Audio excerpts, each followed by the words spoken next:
Online TV. Hassan bin Amir. Hii ni kwa upande wa Tanganyika. Lakini kwa upande wa Zanzibar, chama kilicholeta uhuru wa Zanzibar ni Zanzibar Nationalist Party.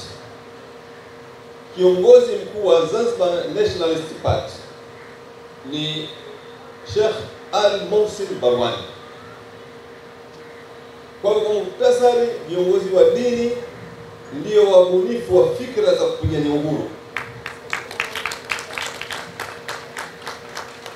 na wameshiriki katika harakati za uhuru na kujenga nchi kwa miaka mingi. Hapa kwetu Tanzania, viongozi wa dini wameondolewa katika uongozi wa siasa mwaka 1963. Baada ya kuondoa, alafu ndio wakaanzisha hiyo propaganda kwamba dini na siasa ni vitu tofauti, havifungamani, na kwamba viongozi wa dini hawaruhusiwi kushiriki siasa. Hii ilikuwa ni dhulma ya makusudi ambayo ilifanywa na wanasiasa kuwatoa waasisi wa harakati za siasa Tanzania, viongozi wa dini katika siasa. Kwa hivyo historia inaonyesha kwamba viongozi wa dini wanashiriki siasa, na hawa niliwataja sio viongozi wa dini wa kawaida, ni maulama. Unapomtaja Mufti Hassan bin Amiri, huyu ni mwanachuoni mkubwa. Unapomtaja Al-Muhsin Barwani, huyu ni mwanachuoni mkubwa. Hawa walishiriki siasa ipasavyo. Mimi nashiriki kwa sababu nina ushahidi kutoka kwa hawa viongozi waliotangulia, na sitaacha kushiriki siasa. Kuna lugha imetumika hapa kwamba hatuwezi kumwachia fisi bucha, na sisi viongozi wa dini hatuwezi kuachia mafisi bucha, kwa maana ya wale wanasiasa ambao hawataki sisi tushiriki siasa. Hilo la kwanza ambalo nipenda nieleze kwa muhtasari kwamba viongozi wa dini wana uhalali na wao ndio hasa waasisi wa siasa za Tanzania. La pili, kwa nini mimi nimechukua kadi ya chama? Ndugu zangu, mimi nimeshiriki masuala haya ya kutetea haki za binadamu hapa Tanzania kwa miaka mingi sana. Lakini vile vile nimeshiriki siasa za Tanzania toka mwaka 1992 tulipoingia katika mfumo wa vyama vingi. Nimeshiriki kwenye siasa za chama cha NEMA, National Alliance for Mass Advancement. Mwanzoni kabisa nikashiriki kwenye chama cha NRA, nikashiriki kwenye chama cha CUF, lakini katika miaka karibuni nikashiriki pia chama cha Demokrasia na Maendeleo. Kwa hiyo mimi nashiriki siasa kwa miaka mingi na sitaacha. Kwa hiyo kuna lugha inatumika, Sheponda kajiunga kwenye siasa. Mimi sijajiunga kwenye siasa, mimi ni muasisi. Tunaelewana? Mimi ni muasisi wa siasa za Tanzania. Na hatuwezi kuacha kufanya siasa kwa sababu siasa ndio zenye maamuzi. Yaani maisha yetu sisi yanaamuliwa na wanasiasa. Tunaelewana? Hawa ndio wako kwenye vikao vya maamuzi. Hawa ndio wako kwenye vikao vya maamuzi, ndio wako kwenye baraza la madiwani ambalo ni bunge dogo lililoko kwenye eneo husika. Linatunga sheria, linashughulikia fedha. Hawa ndio wanaoingia kwenye bunge la Jamhuri ya Muungano, wanatunga sheria, wanashughulikia katiba. Ni wanasiasa. Hawa ndio ambao wanakuwa mawaziri, hawa ndio wanakuwa marais. Kwa hivyo hatuwezi kuacha muhimili unaohusu maisha ya watu kwa watu wasiostahiki. Lazima tuingie sisi ambao tuna uwezo wa kusimamia.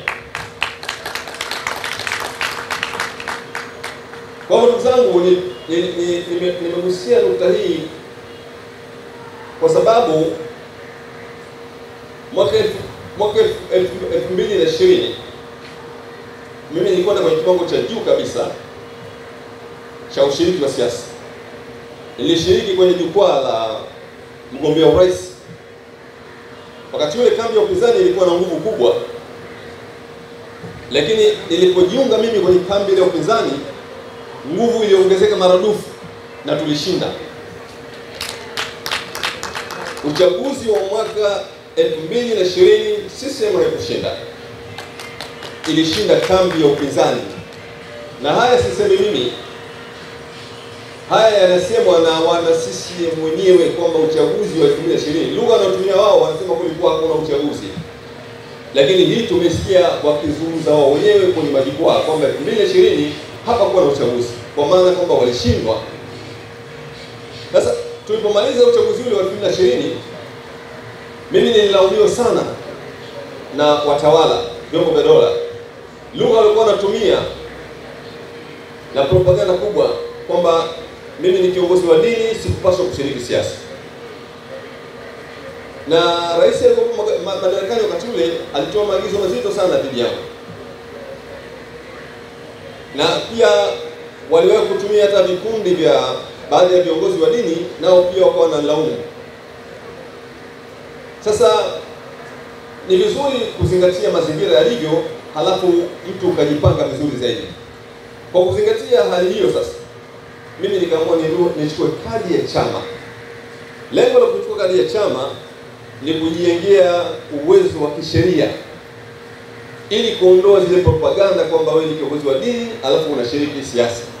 Leo hii sasa, baada ya kuchukua kadi ile, ina maana nimechukua kofia ya pili. Kofia ya kwanza kofia ya dini, kofia ya pili kofia ya siasa. Kwa hiyo leo hii ninapozungumza hapa, hakuna mtu atanilaumu tena.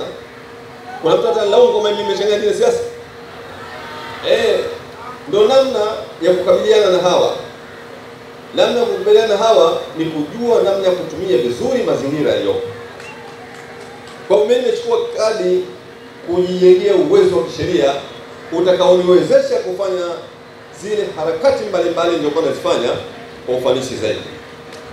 Nukta ya pili, kwa nini nimechukua kadi?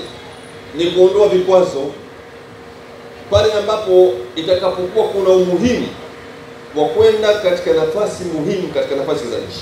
Kwa mfano, nafasi ya urais, nafasi muhimu sana. Rais ndiye anaamua kila kitu. Na kwa mujibu wa katiba zetu sisi, hii katiba ya Jamhuri ya Muungano, rais ni kama Mungu mtu. Anaweza kufanya chochote kile. Kama tulivyoona kwenye awamu iliyopita ya tano, Rais Magufuli alibadilisha kila kitu, aliharibu bunge, aliharibu chama chake mwenyewe, kila kitu aliharibu sababu ya power ya urais alionayo. Ile nafasi muhimu sana. Lakini kuna nafasi kama ya waziri, ni kiongozi ambaye anasimamia taasisi inayotoa huduma. Kuna nafasi kama ya bunge. Bunge ni taasisi muhimu sana ndugu zangu. Bunge ndilo linaloamua kila kitu. Lakini kuna swala la udiwani liko pale. Hizi nafasi zote hizi sio nafasi za kisiasa moja kwa moja, lakini huwezi ukaenda kwenye nafasi hizo bila kupitia kwenye siasa. Huwezi kwenda kwenye nafasi hizo kama hujaanzia kwenye kadi ya chama. Tunaelewana? Kwa maana hiyo ina maana kwamba mimi nikichukua kadi, ina maana nimeondoa kikwazo pale ambapo itakapokuwa kuna umuhimu wa kwenda katika nafasi hizo muhimu. Tunaelewana? Ndugu zangu, mkutano wetu wa leo ni sehemu ya mkutano wa kutoa elimu ya uraia. Tunaelewana? Yaani hapa tulipo ni kwamba tunaelimishana, na mimi napenda wanachama wenye ujuzi, wenye weledi wa haya mazingira, hizi siasa zetu wazielewe vizuri. Tunaelewana? Vyama vingine wao wanafanya kampeni, lengo lao ni kuwafanya watu tuwape ridhaa, lakini wanafanya watu washiriki uchaguzi hali ya kuwa hawajui namna gani ya kushiriki na namna gani ya kufikia malengo yanayokusudiwa. Kwa hiyo kimsingi hii ndio hali ambayo imepelekea mimi niweze kuchukua kadi ya chama. Hapa niongezee kitu nimalizie kabisa. Kwa nini ACT Wazalendo? ACT Wazalendo kwangu mimi ilikuwa na sifa mbili. Sifa ya kwanza ni chama ambacho nimeangalia ndani nikahisi kwamba chama kipya lakini kina weledi mkubwa sana ndani wa siasa duniani. Swala la weledi, ujuzi lipo. Lakini pia ni chama ambacho ndani yake kuna watu wakongwe wa siasa za mageuzi. Kwa sababu wengi kwenye chama hiki ni watu ambao wametoka kwenye vyama vilivyoshika hatamu za uongozi wa kambi ya upinzani huko miaka nyuma, ndio hao walikuja kuhamia kwenye ACT Wazalendo. Watu kama kina Babu Juma Duni, watu kama kina Ismail Jusa. Lakini kuna watu wenye uwezo mkubwa sana katika nchi hii na walioshika wadhifa kwa uadilifu, mtu kama Othman Masudi. Mtu ambaye aliweza kuacha wadhifa wa serikali pale alipoona kwamba serikali inaongozwa kwa usaliti, akatoka akaamua kuacha wadhifa wa serikali. Lakini la pili, la tatu, chama hiki tayari kina mguu mmoja serikalini. ACT Wazalendo ni sehemu ya serikali ya Zanzibar. Sisemi kwamba labda pengine mpaka sasa hivi serikali ile ya muungano kwamba labda inafanya vizuri, mimi sizungumzii huko au haijafanya vizuri, lakini tayari chama hiki kina mguu kwenye serikali ya Zanzibar. Kwa hivyo sifa hizi ni miongoni mwa sifa ambazo nimehisi kwamba unaweza ukafanya juhudi na harakati zako kupitia chama hiki na ukafanikiwa. KM Online TV.